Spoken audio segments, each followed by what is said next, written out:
I'm Jim Check with Now Media Group. I'm with Ian Burns, our managing editor. We're going to do these special segments here. We're going to do it as we break down their platforms as they announce them, and we're going to start going hard on this. And today, Mark Carney breaks down his energy plan, conventional energy plan, and he's asked some pretty tough questions. Ian Burns with me on the phone, and you listened to that, and you wrote the story up already.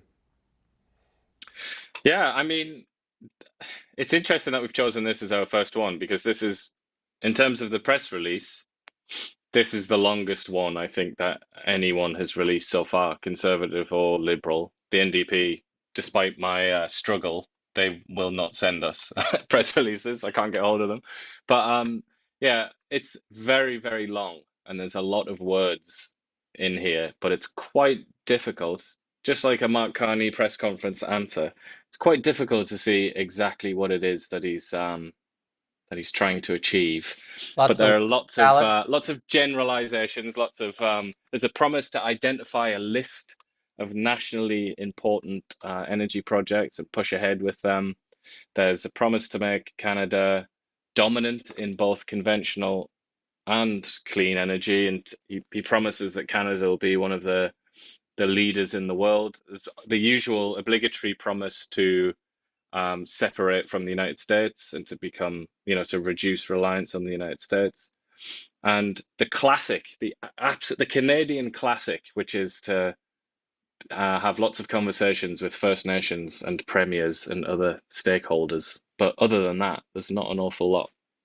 Yeah, I think the one that I kept asking about is they talk about this pipeline or Energy East. They should talk about this Energy East energy pipeline or whatever. They don't say the word pipeline. But I mean, it's more clear here because it's... What's that all about? I don't know what happened there. Canada's energy and electricity sovereignty. The East-West electricity grid. And we talked about that this morning on the show. I imagine that's Quebec selling energy to Alberta. Not the East-West gas pipeline or oil and gas pipeline that would be selling our oil and gas to the Europeans. Yeah, I mean, it says East-West electricity grid, historic nation building project to secure access to reliable, clean Canadian electricity. Yeah, and I think the emphasis really is, as you say, on the East-West, on the order that that's put in, because obviously the oil one would be West-East, really, wouldn't it? Yeah. And then I think most people would hear that though and say, yeah, he's doing it. He's doing the East-West thing, because that's, people will argue that. And do you want to play that clip first and then talk about it? Yeah, let's have it. I think this we should say just to prepare people. I think this sums up pretty much the entire announcement, even though it's just one answer to one question.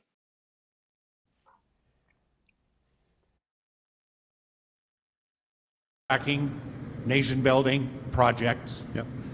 And can you give a commitment to us that you will do everything in your power to get new oil and gas pipelines and new LNG projects included?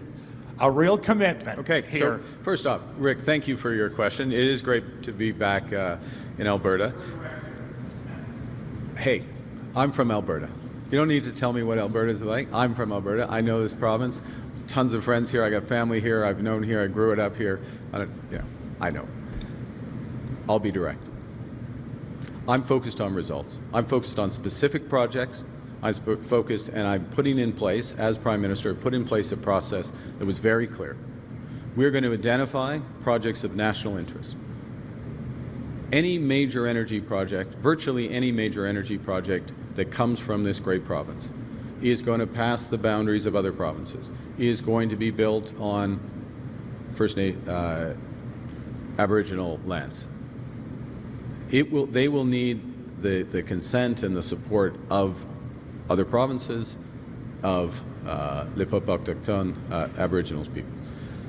The federal government has a role to play here in several respects that I have put in place. I've been Prime Minister for 3.5 weeks, and this is because I'm from Alberta, I'm direct and I do things, okay, Rick? And what have I put in place? I put in place not just a commitment, I got an agreement with Premier Smith and every other provincial and territorial premier in my first week to build energy corridors that run to the national interest, to fast track those. To make that tangible, what I have done in the subsequent 2.5 weeks is put in place one project, one review at a federal level. What I'm announcing today makes it more tangible with a single window, pulls together a host of different approval processes, signals clearly to the province of Alberta, as well as every other province with the exception of BC, which has already signed up to this, that we will sign cooperation agreements with them. And that will allow us to rely on the assessments of those provinces, which is another way of fast-tracking it. So I'm focused on getting things done in conventional as well as clean. I've got an agreement. I've got a process at the federal level. I'm putting it in place. Now, to be clear, Rick, we need your vote. I shouldn't ask that at the meeting. I'm sorry. We need the vote of your readers. Let me clarify that. Strike that. Strike that. We need the vote of your readers. We need to get some of the Liberal candidates, all the Liberal candidates elected, as many as possible, so we can put this into place. Because if I make one last point, I know you wanted to, you said it was easy. Well, the Smith demands, they wrapped up into, I'm going to spend my time writing letters back and forth. I'm going to put in place things that work. Things that work. That's what we're focused on. And I'll make a final point, which is we are going to move forward as a country when we come together, federal, provincial, industry, labor, First Nations. That's how we're going to move together. And I think that we have the ability as a Liberal government in order to bring together all Canadians to get things done. Thank you. We'll have time for one last question. All right. Masterclass, wasn't it? That? Again, the thing that I want to mention is he berates the reporter first, right, and just tells him what he knows better. And this is classic Mark Carney now. It is very much Donald Trump-esque. He goes after the reporter first and lets him know that he's the authority, even on Alberta. But he doesn't not. He was angry, wasn't he? Yeah, he does not answer the question.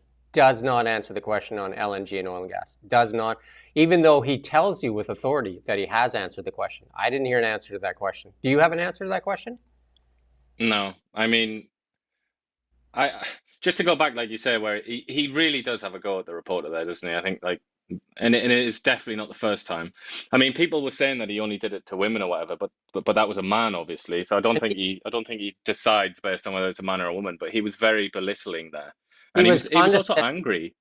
Condescending with him at least 5 or 6 times, even in the middle. You know what I mean? Like he went at him a few times, and this attack on reporters is very Donald Trump, very much Donald Trump. Like he continues to attack the person asking the question. It's a question that Albertans want to know and Canadians want to know. We're in this place because of 10 years of suppression of our natural wealth, and he won't answer the question because it's this question that most Canadians want an answer to. And then he actually asks them for his vote or tells his leaders or his readers that they need to vote. Like, what is that? Like, what is that? Yeah, but I mean, I think you're right to say that this is a question that most Canadians want an answer to, and that's not just people in Alberta who want more pipelines. I think it's also true of people in Montreal and Vancouver. They don't want more pipelines. They also want an answer.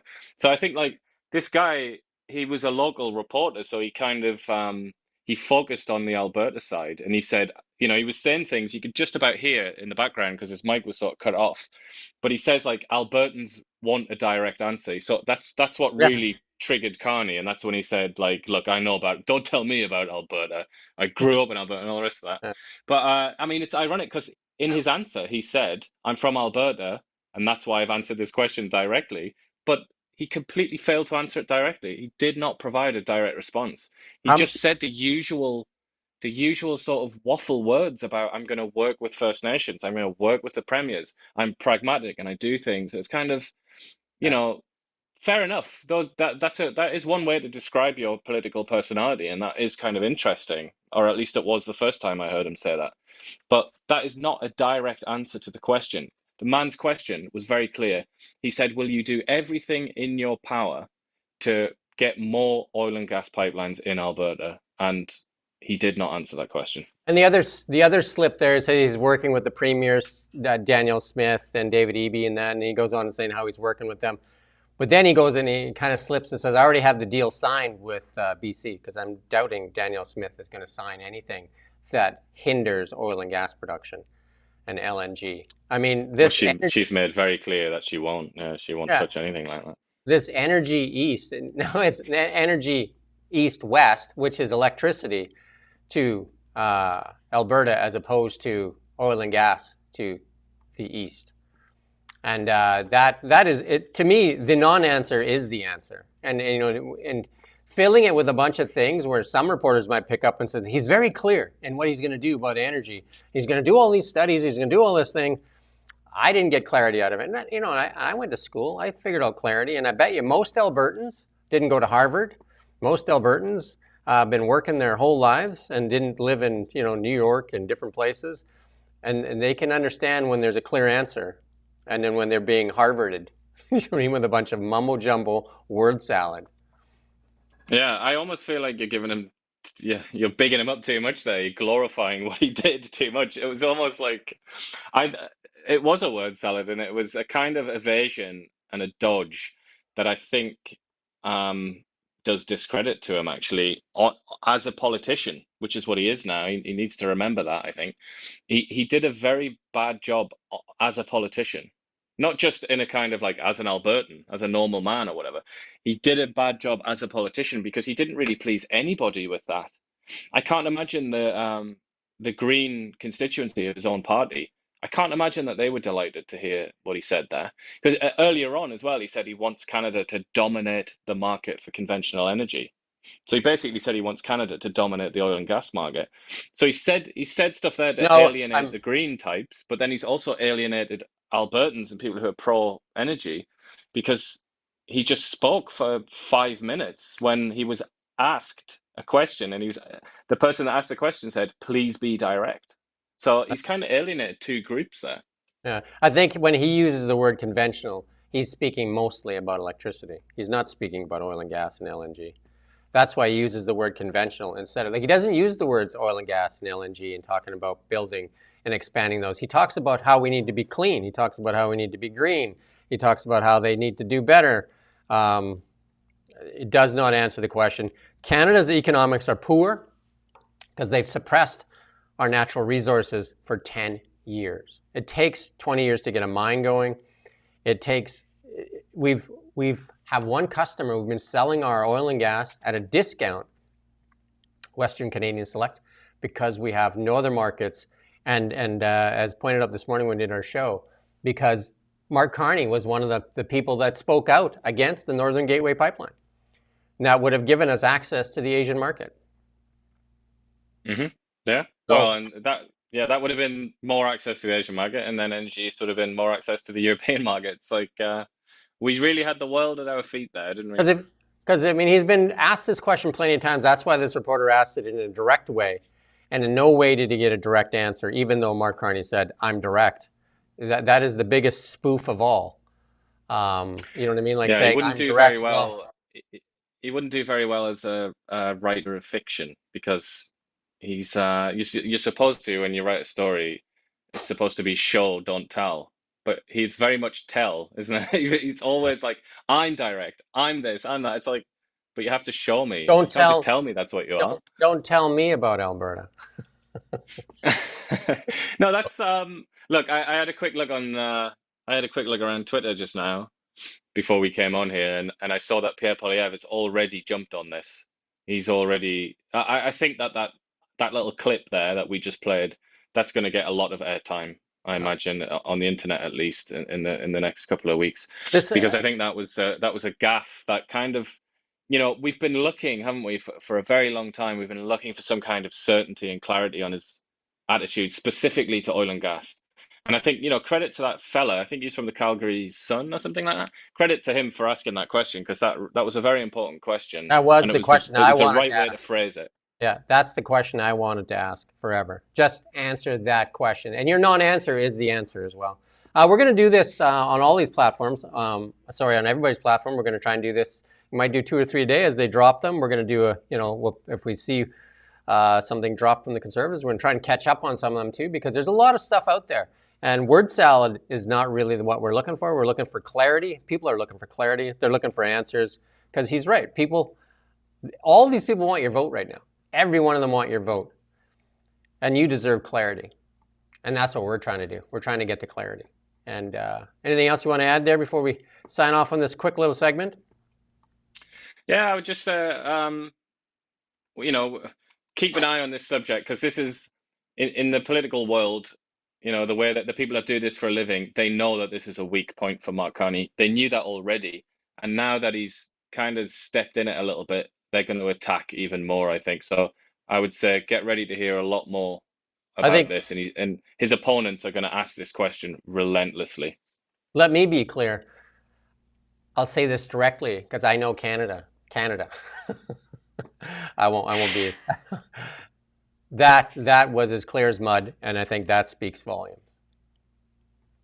And there you go. Yeah, I think if you were watching that and you were very pro oil, very pro gas or whatever, you listen to that, I can just imagine that your heart must have just sank. It must have just fallen out of your chest. I can tell you right now, most Albertans, he didn't win over a lot of Albertans with that. Nor a lot of, again, Alberta's oil and gas, the #1 contributor to Canada's GDP, the #1 contributor to Canada's GDP. That's at a 30% discount. Imagine if we could sell it at world prices, what that would mean for Canada, what that would actually mean for Canada. There you go. That's it for this topic. We do thank you for watching Now Media. We're going to do more of these platform breakdowns and for election 2025.